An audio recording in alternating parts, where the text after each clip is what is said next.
Napakahalaga talaga ng pagkakaroon ng early detection sa breast cancer dahil ayon sa espesyalista, maaari rin palang kumalat ang cancer cells sa utak, sa baga, sa atay at sa buto na napakadelikado sa kalusugan ng isang tao. May ibang klaseng kalat eh. Yung pinakamababaw na kalat sa makulani. Okay, curable pa yon. Magagamot, mawawala yung cancer sa katawan. Pero yung iba, mas delikado yung pwedeng pumunta sa utak, pwedeng pumunta sa baga, sa atay, or sa buto. And ang kagandahan ngayon sa breast cancer, kung kumalat siya sa maliit na porsyento lang ng atay or maliit lang na buto, may chance pa ma-cure yan. It's really all about detection.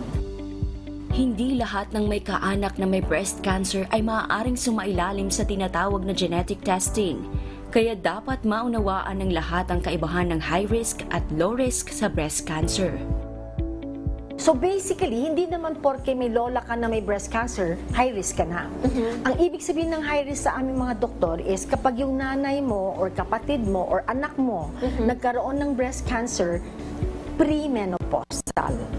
So kung ang nanay mo nagkaroon ng breast cancer at 70 years old at siya lang meron, hindi ka pa rin considered high risk.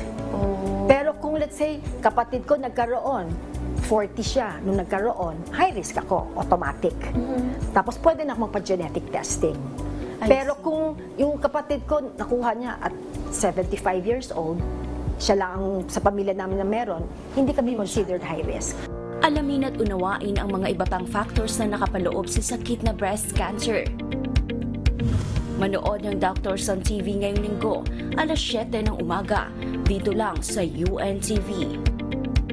Kichi Cipriano, UNTV News and Rescue.